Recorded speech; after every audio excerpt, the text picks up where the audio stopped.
My fiancé looked me straight in the eye and said, "Loving you feels emotionally comfortable, but socially embarrassing sometimes." I calmly packed my things and left without raising my voice that night. Months later, she saw my interview playing silently across televisions inside the airport where she'd been working overtime to pay off credit card debt. "You know I love you." "I do. But sometimes, and I hate that I'm saying this, being seen with you in certain situations feels embarrassing." She didn't look away when she said it. That's the part one still think about. She held eye contact the entire time, like she wanted credit for the honesty. I didn't say anything.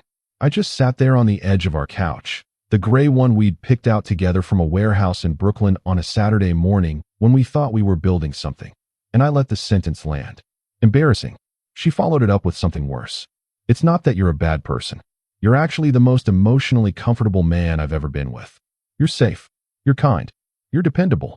But Nolan, you're not the kind of man people notice when you walk into a room. And I've started to realize that matters to me more than I thought it did." I nodded. I got up. I packed a bag. I left. No argument. No raised voice. No dramatic exit speech. Just the soft click of the door behind me and the sound of the elevator arriving on our floor like it had been waiting for me. At the time, I thought that was the worst thing she could say to me. I had no idea that months later, she'd be standing at a gate counter in Terminal B, watching my face play silently across 6 airport televisions at once, pretending very hard not to cry. If you enjoy real stories like this, subscribe, because what happened next changed everything for me. I was 31 when Harper said those words to me. We had been together for 4 years, engaged for 8 months. We lived in a 2-bedroom apartment in Astoria that I paid most of the rent on, in a neighborhood she'd insisted was up and coming, but had said that about for 3 years running. I worked in product strategy. Not glamorous, not flashy, but solid work, the kind that compounds quietly over time. I'd been with the same firm for 6 years, moved up steadily, and had recently been brought into a new initiative that I wasn't allowed to talk about publicly yet. At the time, it felt like the beginning of something. I just didn't know the beginning of what. Harper worked in event coordination. She was good at it, genuinely talented at reading a room, managing chaos, making things look effortless from the outside. She'd been freelancing for 2 years after leaving a mid-size agency, and things had been uneven. Some months great. Some months, she'd quietly ask me to cover her portion of rent and pay me back later. I always said yes. I never kept a ledger. That was probably my first mistake, not the money itself, but the assumption that it created the same kind of trust in her that it did in me. I thought shared difficulty meant shared loyalty. I was wrong about that. We got engaged in March, on a trip to Vermont that I'd planned down to the last detail. She cried. She said yes. She posted 14 pictures. I didn't realize it then, but that moment matters more than I realized. The first sign was so small I would have laughed if you'd pointed it out at the time. We were at a dinner party hosted by her colleague, a woman named Britt who had recently married a finance guy and was very invested in making sure everyone knew it. The apartment was new construction. The wine was ostentatiously labeled. The conversation was the kind that sounds substantive from a distance, but collapses under any actual pressure. At some point, someone asked what I did. I explained it plainly. Product strategy. Long-term planning for tech infrastructure clients.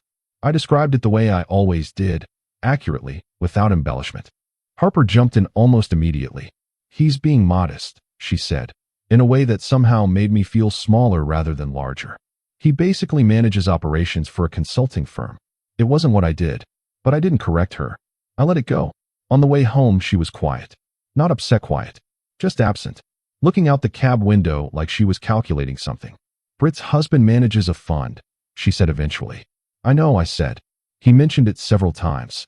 She didn't respond to that. At the time, I ignored it. The second sign was the phone. Harper had always been social media active. It came with her work, she said, and that was true. But sometime around midsummer, her phone behavior shifted. She started angling the screen away when I walked past. She'd pause conversations mid-sentence when I entered a room, the way you do when you're in the middle of something you'd have to explain. I didn't snoop. That wasn't who I was. But I noticed. I also noticed that she'd started attending events alone. Not all events. Just certain ones. Rooftop things. Brand launches. Gallery openings that ended up on Instagram looking like everyone there had been born into wealth and spent the rest of their lives maintaining the impression. "It's networking," she'd say, and that was plausible enough. But she stopped inviting me the way she used to. Used to be she'd send me the address in the middle of the afternoon with a time and a come if you want. Now it was mentioned in passing, late, when it was too late to be anything but an afterthought. That should have been my warning. The third sign was a name. Declan.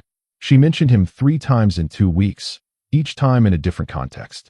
Once as someone who knew everyone in a certain scene. Once as someone who'd offered to connect her with a client. Once as someone whose opinion on a venue she was curious about. 3 mentions. 3 different entry points. All casual.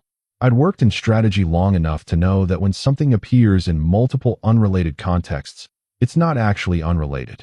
I didn't say anything. I filed it away. Looking back, there was one thing she said that should have warned me. We were in the kitchen on a Sunday. I was making breakfast. She was on her phone, half in the room. And without looking up, almost to herself, she said, "Some people just build their life around what looks good. And honestly, I'm starting to think that's not the worst approach." I handed her coffee. I didn't ask what she meant. I wish I had. The fourth sign was the ring. Not that she removed it. She didn't. But she stopped wearing it to certain things. I noticed because I'm detail-oriented, and because the tan line on her ring finger would be slightly less defined when she came home from specific events. Events that involved Declan, I came to understand later.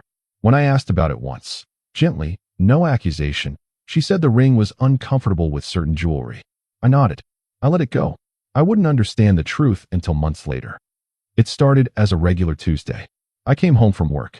She was already there, which was unusual, sitting on the couch with her knees pulled up, not watching anything, just sitting in the living room with the lights low. When I came in, she looked at me with an expression I'd never quite seen on her face before. Not guilt exactly, more like someone who has already made a decision and is now waiting out the formality of communicating it. "We need to talk," she said. Not a question. I put my bag down. I sat across from her. I waited. "I've been thinking a lot," she said. "About us. About what I want. About what I thought I wanted 4 years ago versus what I actually want now." "Okay," I said.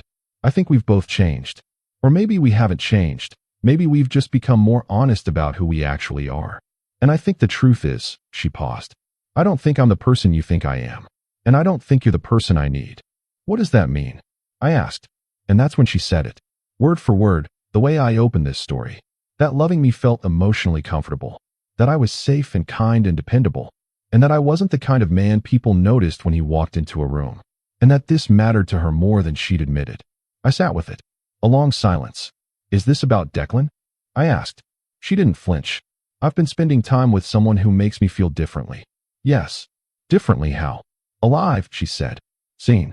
Like the world is paying attention." I nodded slowly. "And you think that's what you want?" I asked. "To be with someone because the world is paying attention?" "I think I want someone who has ambition that shows," she said. "Someone who walks into a room and changes it." "You're wonderful, Nolan. Truly. But your background music. And I need." She looked for the word. "I need the main stage." Another silence. I looked at the ring on her finger. She was still wearing it. "I need to ask you something," I said. "And I need you to answer honestly." "Okay. Did you mean any of it? The engagement, Vermont, the apartment, the plans. Did you mean any of it? Or was I just the most convenient option while you waited to see if something better came along?" She didn't answer right away. "That was the answer. I meant it at the time," she said finally. "Things just evolved." I stood up. I walked to the bedroom. I pulled out the bag I kept on the top shelf of the closet, the structured canvas weekender I'd had since grad school, and I started folding things into it with the same focus I bring to anything that needs to be done correctly. She appeared in the doorway. "You're leaving?" "Yes." "You're not going to say anything?" I thought about that. "There's nothing productive I could say right now," I told her. "And I'm not going to say anything unproductive. So that's it. You're just going to be calm about this." I zipped the bag. I looked at her. "You told me the most honest thing you've probably ever told me," I said. "I think the least I can do is be honest back. This is over. I'm leaving. And I genuinely hope you find what you're looking for." I picked up the bag. I picked up my laptop case. I took my keys off the hook by the door, just my keys, not the apartment key, which I set on the counter as I passed. She was still standing in the doorway to the bedroom when I opened the front door. She didn't say anything. I didn't look back. The elevator arrived on the first press of the button, the way it almost never did. What happened 2 weeks later surprised me even more. I stayed with my friend Marcus for 3 weeks. Marcus was the kind of friend who asked one question, "You okay?" Got a nod in response, and then didn't ask again, while also making sure I never had a reason to feel alone.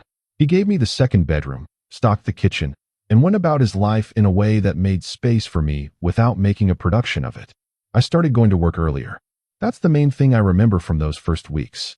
I'd be in the office by 7, sometimes earlier, when the building was still quiet and the day hadn't accumulated its weight yet. I'd work through problems that had been sitting on the back burner. I'd read industry briefings. I'd email people I'd been meaning to reach out to for months. The work I'd been brought in on, the initiative I couldn't discuss publicly, had started moving. Quietly, but moving. Meanwhile, the social fallout arrived on schedule. The first person to reach out was Jess, a mutual friend, closer to Harper originally, but someone I'd thought of as genuinely shared. Her message was carefully worded. She said she'd heard things had ended, that she was sorry, and that she was sure we were both handling it maturely. Then she said something that let me know exactly where she'd gotten her information. I just think, sometimes two people want different things. And it's no one's fault. That phrasing, no one's fault. It was Harper's framing, imported wholesale. I replied with something brief and kind. Then Jess's posts started featuring Harper again. The events, the rooftop things, the brand launches. Harper looked radiant in all of them. She was always positioned on Declan's arm or close enough that you understood the story without anyone having to write the caption. Declan.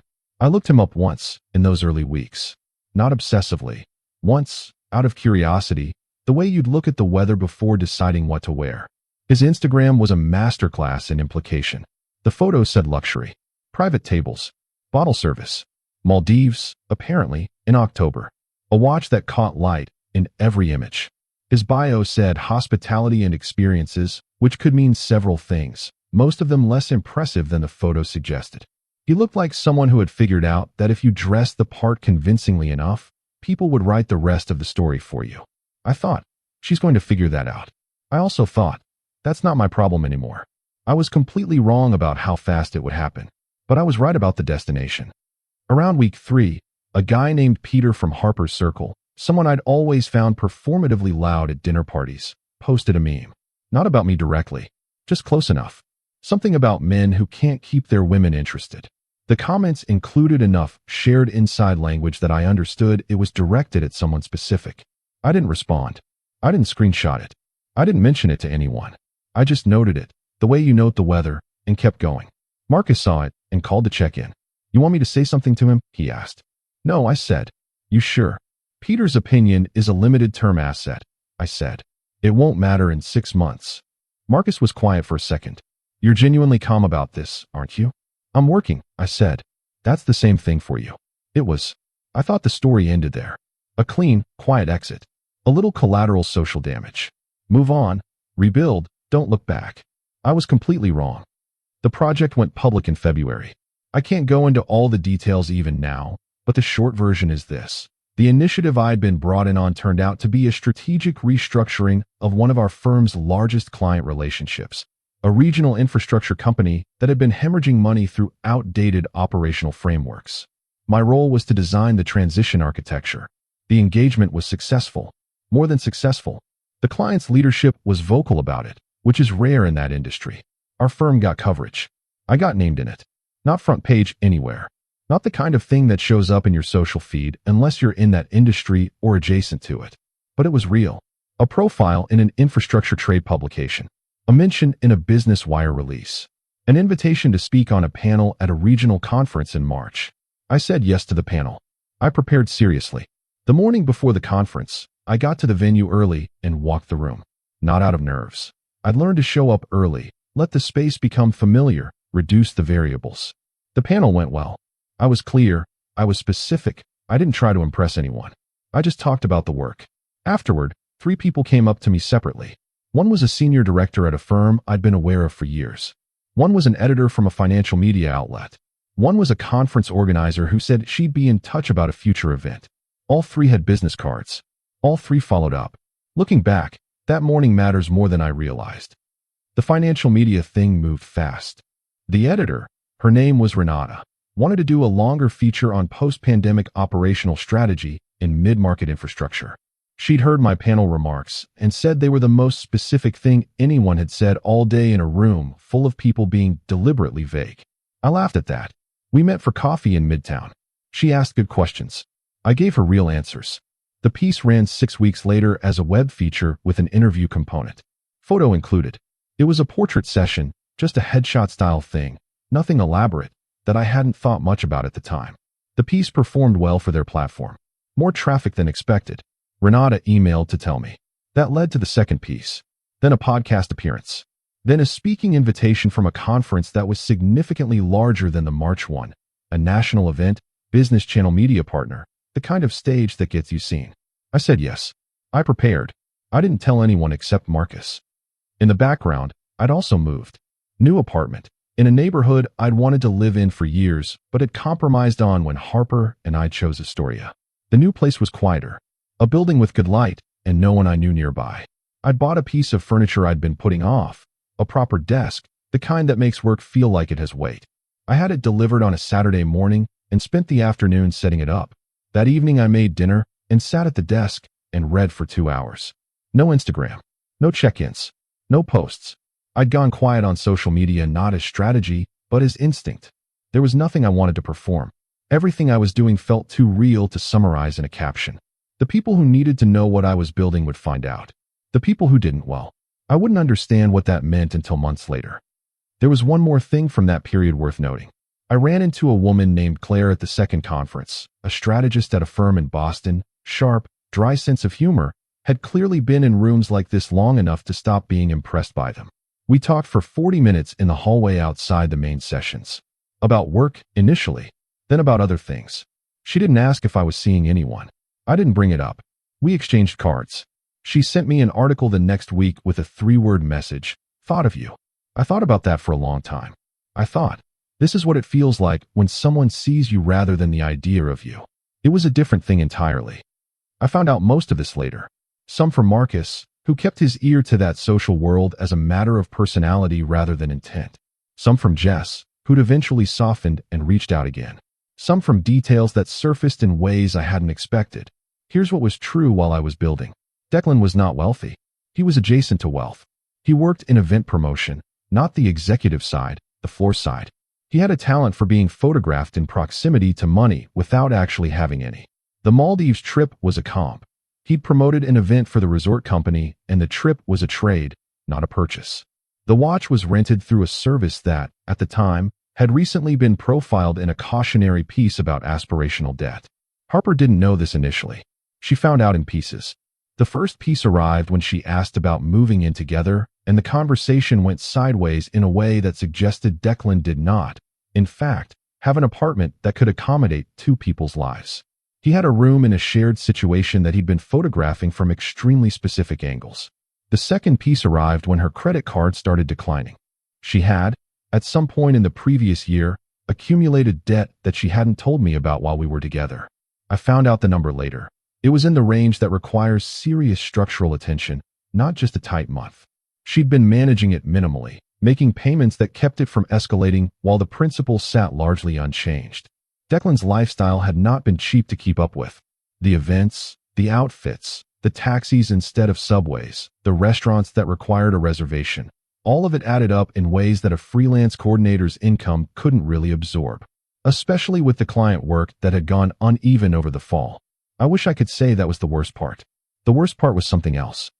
Jess told me this, that in the weeks after I left, Harper had told their friend group a version of events that made me sound small. Not malicious, just small. That I'd been distant, unambitious, satisfied with less than she deserved. That she tried to motivate me and I'd resisted. That the end was sad but inevitable. The mutual friends, most of them, believed this. Why wouldn't they? She was there. I wasn't. I wasn't posting, wasn't attending things, wasn't defending a version of myself in the spaces where versions were being constructed. There's a moment, Jess told me, where Harper was at a dinner and someone asked about me, a friend of a friend who knew me from somewhere separate, and Harper had said, casually, that I was probably fine, just doing my thing in the background somewhere. Background music. She used the phrase again. What happened next made even less sense. Declan lasted until July. I know the approximate timeline because that's when Harper reactivated her Instagram after a 2-month absence. New posts, new bio, no mention of anyone. The carefully curated couple content had simply stopped, replaced by solo pictures that were clearly trying to establish a new narrative without acknowledging the collapse of the previous one. The friend group noticed. People asked. Harper was vague. The story that eventually filtered out, again through Jess, who by this point seemed to feel guilty about the months she'd spent in the other camp, was that Declan had met someone at one of his events. A woman whose family actually had money. He had made a decision with the clean efficiency of someone who has always understood himself as a product to be positioned. He moved on within 2 weeks. Harper's version of events required significant reframing. The debt, meanwhile, had not paused to accommodate the reframing. She'd taken on a part-time position at the airport, ground operations support for one of the terminal retail companies, to cover minimums while her freelance work rebuilt. It was the kind of job that requires early shifts, a uniform, and a level of patience with logistics that she was capable of but had never intended to be her life. She was good at it, apparently, but it was not the main stage. It was very much the background. Short sentences here. Fast. September came. October. Her apartment, the one she'd kept after I left, required the kind of rent that made sense as a split and didn't make sense alone. She found a roommate. The roommate was fine, but the apartment felt different now. The brand launch invites had slowed. She wasn't on Declan's list anymore, which meant she wasn't on the list that had been built around his proximity. The social capital was more relational than she'd understood. It had been borrowed. She was paying it back now. November. December. The airport job became full-time. I thought the story ended there. I was completely wrong. I fly infrequently enough that it still feels like an event. The conference was in Atlanta, the national one, the big one, the Business Channel media partner event I'd been preparing for since October. I was presenting in a breakout session and had agreed to a taped interview segment that would run on their digital platform. The filming had happened 3 weeks earlier in a studio in Midtown. I'd worn a jacket I'd bought specifically for the occasion. Charcoal, well fitted, the kind of thing that reads seriously without trying too hard. I hadn't thought much about where the footage would run. I booked a morning flight. Early. The kind that requires a 4:15 alarm and a cab that smells like someone else's night. I checked my bag, went through security, and came out into the terminal with 40 minutes before boarding. Terminal B. I walked toward my gate with coffee and my laptop bag and the kind of focused quiet I'd developed over the past year. Not looking for anything. Not performing anything. Just moving through the space toward the next thing. I didn't see her right away. I saw the televisions first. This is the part that's hard to explain without it sounding constructed. But I'll tell it straight. The Business Channel was running a feature. One of those industry spotlights they do at conference season. Interviews with speakers, 30-second to 2-minute segments stitched together into programming that plays in airports and hotel lobbies and waiting rooms across the country. The segment featuring me was 90 seconds. I know the runtime because they'd sent the final cut for approval. 90 seconds. My face. My name on the lower third title card. The firm's name. The title they'd given this segment. Rethinking Mid-Market Strategy. One Architect's Approach. It was playing on 6 screens simultaneously. I stopped walking. Not because of the interview itself. I'd seen the footage. It wasn't new information. I stopped because of what I saw in my peripheral vision. At the gate counter to the left, a woman in a navy uniform, the kind with a small logo on the breast pocket, standing behind a desk with a computer in front of her and a line of passengers beginning to form. And she was completely still, not working, not processing the passenger in front of her. Still, looking at the televisions, at my face on the televisions. She hadn't seen me yet. I watched her for a moment, not cruelly, just honestly. She looked tired in a way that went deeper than one morning's sleep. She was still beautiful. That hadn't changed. But the particular energy she'd always projected, that forward-leaning, head-up, room-aware brightness, was quieter now. Like something that had been running at high volume had been turned down to a manageable level. The segment continued. My name appeared again on the lower third. Her jaw tightened. Just slightly. The way a face tightens when it's working against something. She blinked, looked down at her screen, then looked back up at the televisions, helplessly, the way you do when something has caught the part of your attention that doesn't ask permission. The passenger in front of her said something. She startled, apologized, began processing the boarding documents with the slightly over-careful movement of someone bringing themselves back to the present. I stood there with my coffee for another moment. Then I walked toward the gate. She saw me when I was about 12 feet away.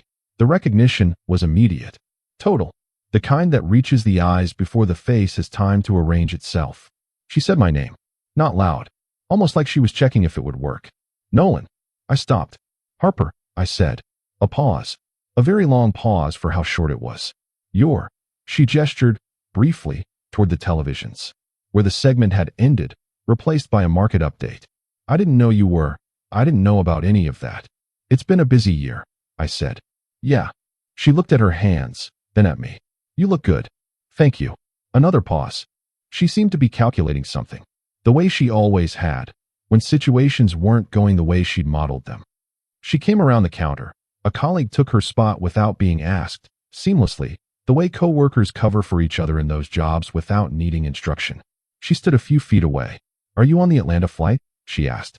Yes. She nodded. Looked past me briefly. Then back. How long has it? The television thing. How long has that been happening? The conference has been in the works for a few months, I said. The media piece ran earlier this year. Earlier this year. She said it again quietly, like she was doing math. I had no idea. I know, I said. Something in her expression shifted. Like she'd been hoping I would say I'd been trying to reach her, or that I'd thought about telling her. And my simple acknowledgement that I hadn't thought to was more honest than she'd been prepared for. Are you? She started, stopped. Is there someone? Well, I said. Things are going well. She understood that I hadn't answered her actual question, and that I'd done it deliberately, and that this too was an answer. I'm sorry, she said. Not specifically. Just the word, carrying whatever she meant it to carry. I know, I said. She looked at the televisions again, reflexively, the way you look at the thing that shocked you even after the shock has passed. The screen was showing something else now. Numbers. Market movement. My face was gone. She looked back at me. You weren't background music, she said. Her voice was even. She said it like a correction, like something she'd gotten wrong on a test, and was finally submitting the right answer to, long after the grading was done. I held that for a moment. I was always exactly what you saw, I said. You just decided what you were looking for before you finished looking. She didn't have an answer for that. The gate agent behind her called for pre-boarding. I looked at my boarding pass. She looked away first. I picked up my bag. My boarding group was called, and that was the last time I ever saw her.